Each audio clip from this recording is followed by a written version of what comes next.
नमस्कार। आज हम प्रत्यय का सामान्य अध्ययन करेंगे। इसमें सबसे पहले बताया गया है कि प्रत्ययस्य परिभाषा, प्रत्यय की क्या परिभाषा है उसके बारे में बताया गया है। संस्कृत में प्रत्यय की परिभाषा है कि धातो प्रातिपदिकस्य वा पश्चात् यस्य प्रयोगे क्रियते स प्रत्यय इति कथ्यते। अर्थात धातु प्रातिपदिकस्य वा, धातु या प्रातिपदिक शब्द के पश्चात यस्य प्रयोग क्रियते, जिसका प्रयोग किया जाता है, स प्रत्यय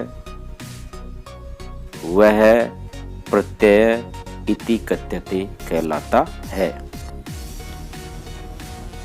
धातु या शब्द के बाद में जिन शब्दांशों का प्रयोग किया जाता है उन्हें हम प्रत्यय कहते हैं। जो धातु या शब्द के पीछे लग करके, वे शब्दांश जो धातु या शब्द के पीछे लग करके अर्थ परिवर्तन कर देते हैं उसे प्रत्यय कहते हैं। प्रत्ययानाम भेदाः, प्रत्ययों के भेद, यानी कि प्रत्ययों के कितने भेद होते हैं। प्रत्ययानाम मुख्य रूपेण त्रयो भेदाः सन्ति, प्रत्ययों के मुख्य रूप से 3 भेद होते हैं। ते क्रमशः इमे सन्ति, वे क्रमशः ये हैं। कौन कौन से हैं 3 भेद प्रत्ययों के? पहला भेद है कृत प्रत्यय, दूसरा तद्धित प्रत्यय और तीसरा भेद है स्त्री प्रत्यय। कृत प्रत्यय किन्हें कहेंगे? कृत प्रत्यय उन्हें कहेंगे कि ये साम प्रत्ययानाम प्रयोग है धातो क्रियाया पश्चात क्रियते ते कृत प्रत्यया कथ्यन्ते। ये साम प्रत्ययानाम प्रयोग है, जिन प्रत्ययों का प्रयोग धातु अर्थात क्रिया के पश्चात क्रियते यानी किया जाता है, वे कृत प्रत्यय कहलाते हैं। अर्थात जिन प्रत्ययों का प्रयोग धातु या क्रिया के बाद में किया जाता है उन्हें कृत प्रत्यय कहते हैं। जो क्रिया संबंधी धातुएं हैं, जैसे क्री है, पट है, इन धातुओं के बाद में जो प्रत्यय होते हैं, जैसे यहाँ पे आपको दिखाया जा रहा है तव्यत और अनियर। पहला है तव्यत और दूसरा है अनियर। ये दोनों प्रत्यय कृत प्रत्यय कहलाएंगे, क्योंकि ये धातु के बाद में लग करके शब्द बना रहे हैं। जैसे क्री तव्यत, क्री धन तव्यत से कौन सा शब्द बन रहा है? कर्तव्यम। पठ धन अनियर से पठनीयम बन रहा है। तो ये जो तव्यत और अनियर प्रत्यय हैं, ये कौन से प्रत्यय कहलाएंगे? कृत प्रत्यय कहलाएंगे।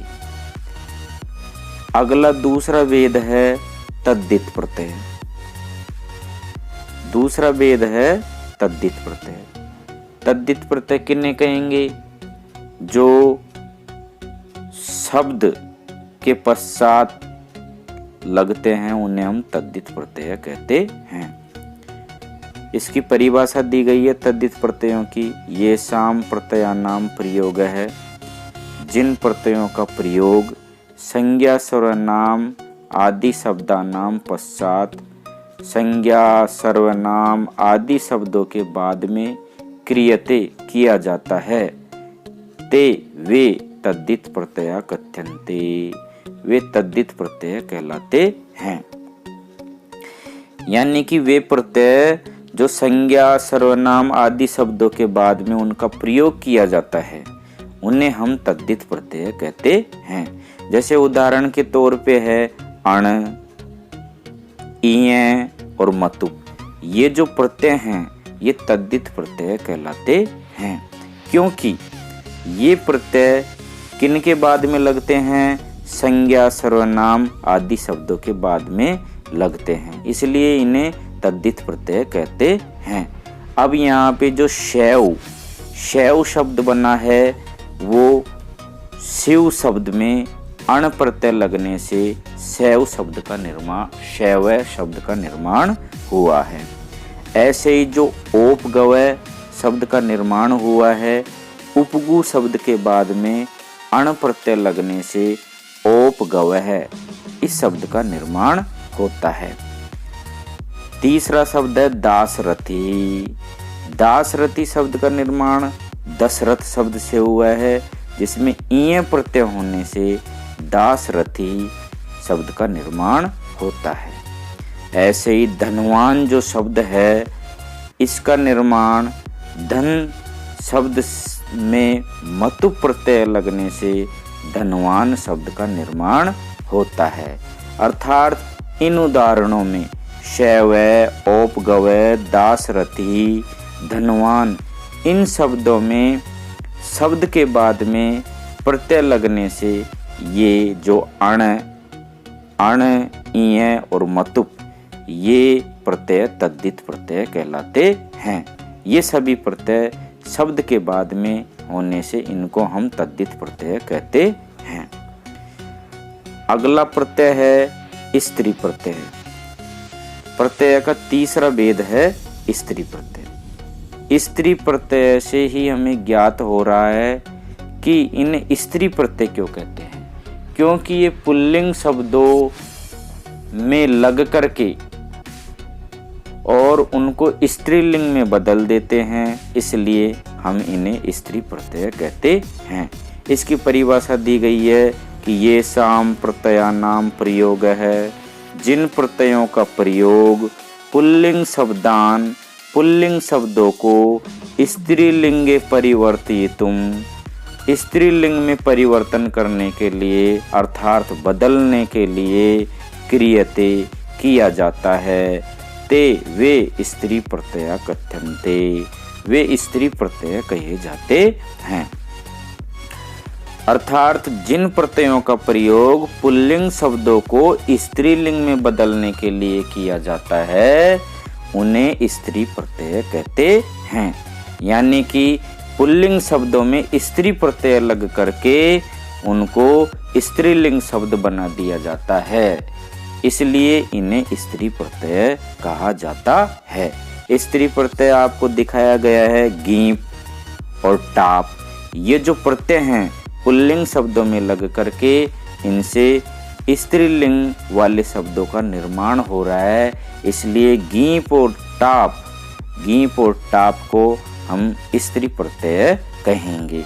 यहाँ पे जो कुमार शब्द है वो पुल्लिंग में है और इसमें गीप प्रत्यय जो स्त्री प्रत्यय है वो लगाने से कुमार का क्या बन जाता है, कुमारी बन जाता है, इसलिए हम इस गीप प्रत्यय को स्त्री प्रत्यय कहेंगे। ऐसे ही दूसरा उदाहरण है अजा का।